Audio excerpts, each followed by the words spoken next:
Well, I guess I took an offbeat and unconventional path to pursue my passion for photography and writing, and it eventually ended up in an outcome which today is considered to be cool. But to be honest, the journey was not as cool as it sounds. It was quite an uphill task, given that I moved from the technology field to the photography industry, which is totally alien. And to have photography as a hobby is one thing, but to make it a profession is a total different ball game. I think to understand the nuts and bolts of this industry and make inroads into this industry is extremely challenging because we really didn't have a handbook as such in those days of how does a photographer get into this field and make something out of it. So when I quit my IT field, by the way, I'm an engineer with close to a decade of experience in the IT industry. Way back 10 years ago, when I moved out of IT, it seemed like I was standing in the middle of a vast desert and with no signboards or directions whatsoever. So it seemed like you could go any direction. So that was the state. And then I think I must have taken different directions. Go one way, try it out. If it didn't work out, come back and try another direction, come back. And this is how the journey has been. But I think the strengths I gathered in the IT field, having played a lot of roles, helped me to kind of try to go in different directions, shape up what didn't work out. And that's how I think over a period of time, brick after brick, gradually my flight took off.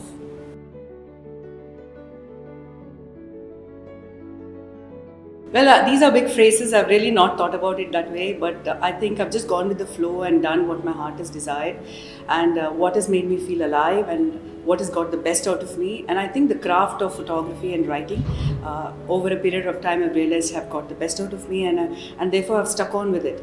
I wanted to excel in this art and I think I took up a 3-year course from the New York Institute of Photography. That was like a finishing school and it really helped. Now that you ask me about the motto, I'm reminded of a couple of lines which I saw at the back of a bus in Spain, which read, one life, one shot, make it count, hashtag no regrets. Well, perhaps that, looking back, that has been my motto. Honestly, I wanted to give photography a shot and I think I have made it count and I definitely can say hashtag no regrets.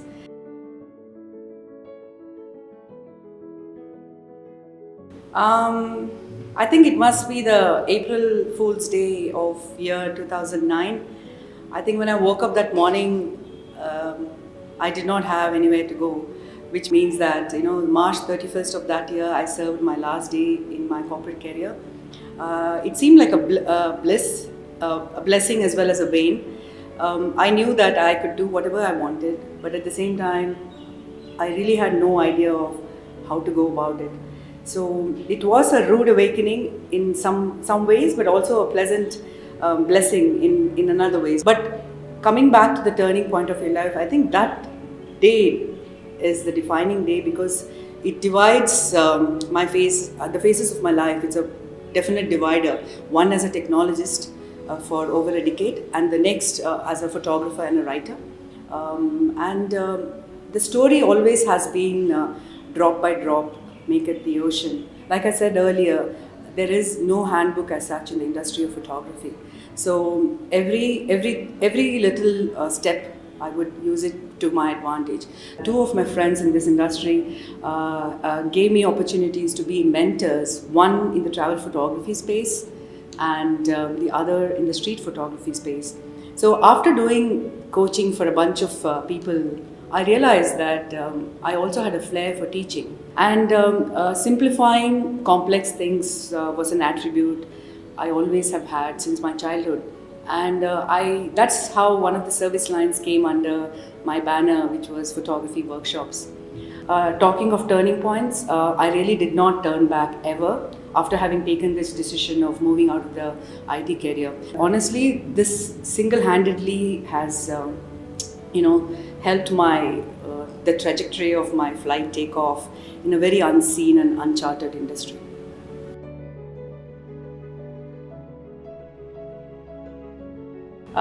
Achievements are a very subjective term, and to everyone it is different. Yes, in the field of photography, I have won a lot of awards, which I'm very happy about. It kind of boosted the confidence and acted as a catalyst to the work I was doing. One of my personal favorites is being shortlisted rather as one among the top 35 worldwide by National Geographic and World Nomads way back a few years ago. But having said this, truly speaking, the biggest achievement or professional achievement which I consider and which are very important to me are three important things. The first one being the paradigm transition from the industry of technology to the industry of photography, and going endlessly and tirelessly without giving up. So that's the first one. Second one is making a small business and a brand name called Wider Angles Photography, and without having anything under it. Today I have a few service lines under it. A lot of people like to travel with me, learn with me, and I feel instilling certain values and passion has really come a long way since it's a very successful business today. But I think the most important achievement which I feel is winning the respect and regard from fellow photographers and people in the industry. Today when I get called for panel discussions or speeches by the academic institutions or universities or gallerias, I feel fairly privileged and humbled that I'm considered an established photographer. I think winning the reverence and respect is the ultimate feeling.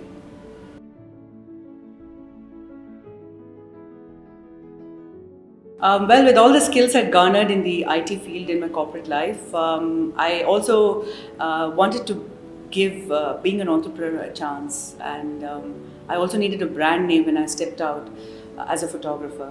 And therefore, overnight, back in 2012, if I'm right, I came up with this phrase called Wider Angles Photography, based on one of the lenses we photographers use, which is a wide angle lens. Idea being that over a period of time, perhaps a lot of things, a wide range of things can be done under this banner or the brand. I think one of my earlier questions, I did mention that mentorship came very naturally to me. Teaching was one of those things I really relished, and therefore workshops are the first thing I introduced. Started with basics, and as of today I teach many genres like street, travel, landscape, architecture, night photography, a lot of them for kids, and also editing like Photoshop and so on. And after that started introducing photo walks within the city, which focused on a certain aspect of photography. And one of the things which I always wanted to do when I got out of this industry of IT was to work with children. And therefore I decided I should teach photography to the children and see how they respond to this particular beautiful craft. And the International School of Bangalore is reciprocated to my idea of introducing photography to their children as an extracurricular activity. So since 2012, I've been teaching them from grade 4 to grade 11, and every Monday. And I believe that's the best highlight of my week, a big stress buster. And it's wonderful teaching the children over there. And after this came commercial photography projects. I do a lot of shoots under different genres. But one of the out-of-the-box idea that came up way back in 2013 was a bunch of students used to tell me when I taught them and showed them images, Hema, why don't you take us with you? So I heard this phrase, take us with you, quite often from a lot of students, and I said, okay, let me just take you guys with me. And this is how I thought of introducing photography journeys which were very unique, and I decided that India will be the best place to do it, because nothing is more beautiful and more colorful or more diverse than what our country has to offer. So I introduced my signature trips, which today is well received by lots of people, and that's called Experience India Photo Journeys. So end of the day, wider angles, I have all these services as of today.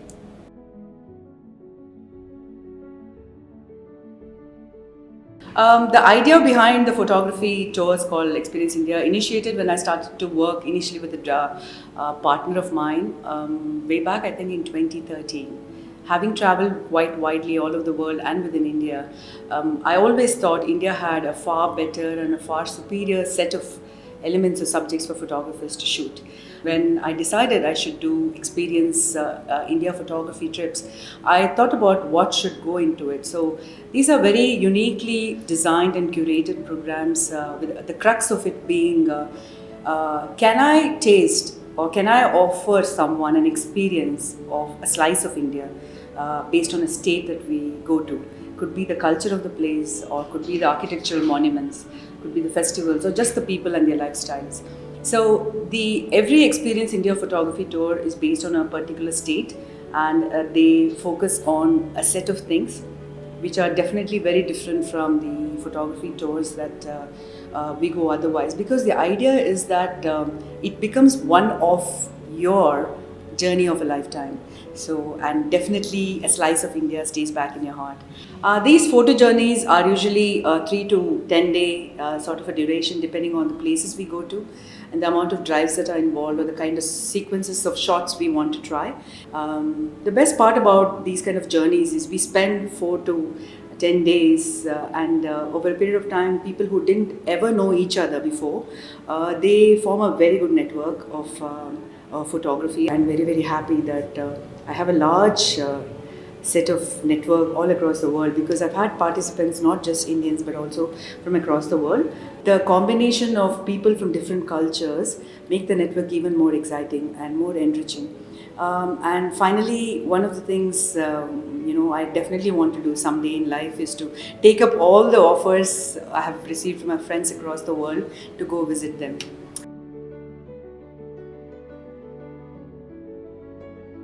As an avid traveler, I've done a lot of journeys, but I've always had a fascination for words.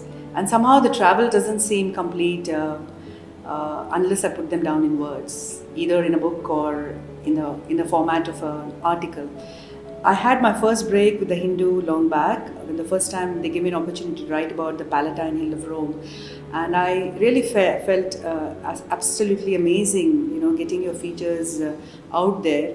And over a period of time, I started writing for many dailies, many magazines and journals, and predominantly in the space of travel, a bit on technology, but later on moved to travel. It takes me to a space and a zone which is more like reliving an experience that you've had many months or a year ago. It is so totally engrossing, and every time you write about an experience, it's like a partial travel in a time capsule. So I like this travel back in time kind of a concept each time I write an article. I think I have close to like 85 to 90 published features as of today. So this has been my career or the journey as a travel writer. I want to do more of them.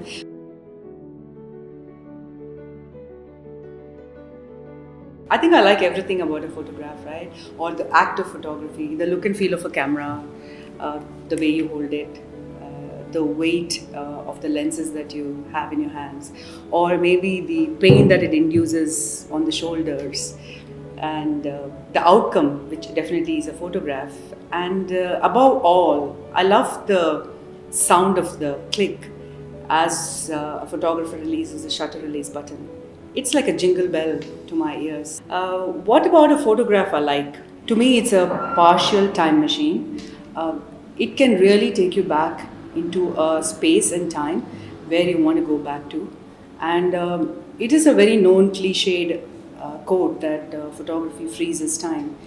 Well, definitely it does, because each time you want to go back and see a particular element or aspect of an experience you've had, a photograph allows you to do that. This rewinding ability of a photograph is the most brilliant part. One can live through an instance of time that you've had in the past. So that's what a photograph means to me.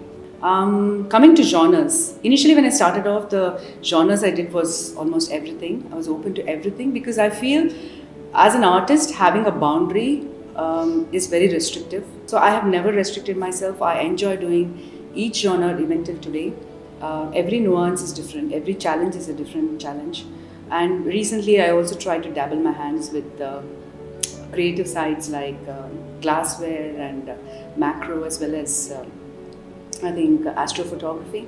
But if you were to ask me what are my favorites, I feel there are two genres which are totally contradictory or contrasting, at least in my experience. One is street and the other one is architecture. These are at two ends of the spectrum. I'll tell you why. Because in architecture, you're trying, as a photographer, you're trying to breathe life into something static, as opposed to street, where there's a lot of life happening and you're trying to make something static because you want to freeze it. So life happens on the streets, while in architecture it's totally the opposite. So I like the contrast, and these two genres are very close to my heart.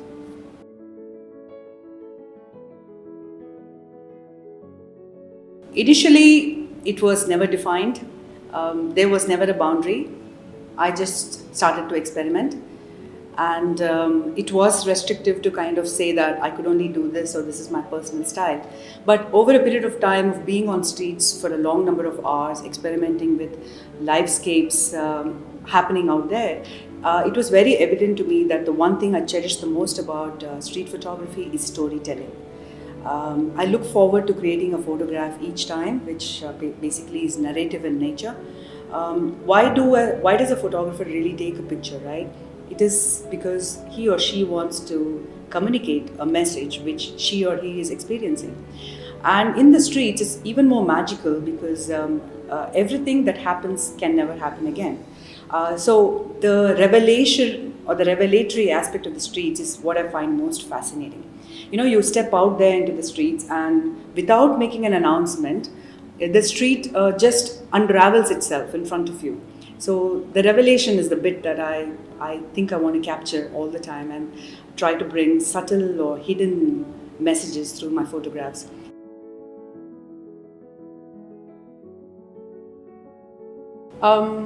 Being present in a situation helps a photographer. What I mean by that is if a photographer can be immersed in a scene that's happening in front of him or her, that actually has an impact on the way you feel. And I think personally, to me, photography is not just about looking at a scene, but it's more about the feeling. And it's very easy to say so, but it's not easy to practice.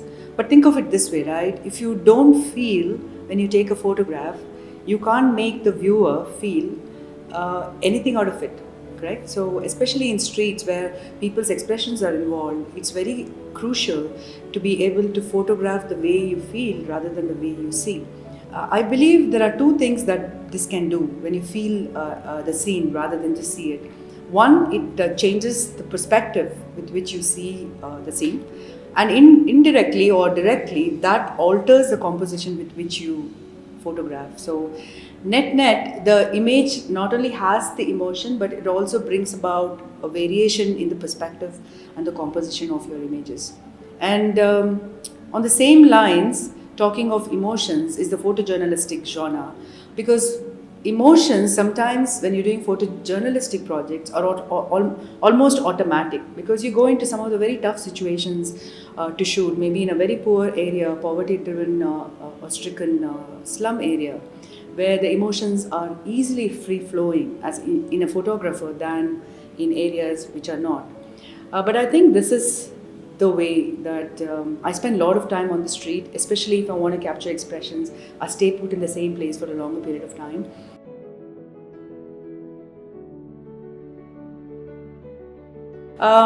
First one, I definitely think it's the utter independence and the freedom and the ability to create what I want just because I've moved out of a 9-to-5 job.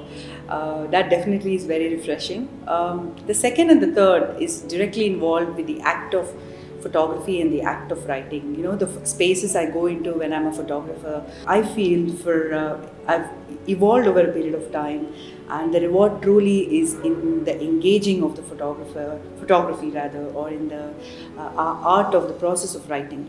Having said that, one of the biggest rewards in my experience is I'm a big travel buff, and it gives me a lot of opportunities to travel. And I think it's very important to travel because the knowledge that you gain is far better than sitting in a corner and reading a book. but that doesn't mean one should not read a book. So personally, traveling is like oxygen to me. So it's a very important aspect, and my profession of photography and writing does take me to different places. But one of the key things which I personally love is that it allows you to witness some phenomenal and rare events and experience some unique realities, meet some sensationally different people, which you just don't get to experience if you never travel. One of my favorites is a phenomenon which I experienced in Ladakh called nacreous. It happens in the stratosphere, and suddenly the entire cloud, it's almost like a cloud burst, but the whole cloud was filled with colors, and apparently it's a phenomenon which happens very rarely. Similarly, another phenomenon called the glory, which happened when we were flying over the Himalayas, from the aeroplane. Very, very unique phenomenon where very, very few people get to see. So things like this, which are very rewarding, where you just pick up your bag and your camera and travel, and in the process also have, a business around it. So.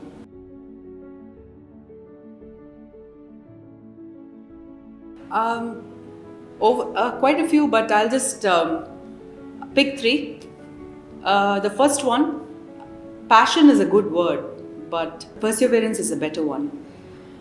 In my experience, I think passion without perseverance is totally non-consequential. So all of those aspiring photographers go out there and put in the effort and put in the hours and experiment.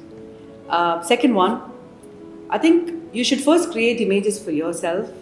It's very important to fall in love with the craft, understand what it is to do, to make a photograph, develop your own style, if you will, and document what you see the way you want to see it and the way you want to convey a tale.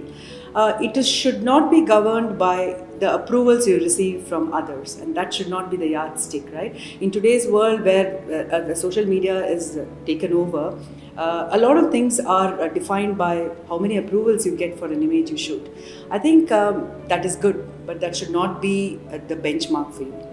And third important thing is that we as photographers sometimes miss out quite a bit on seeing with our naked eyes. We are always chasing photographs. Whatever we see, we want to shoot.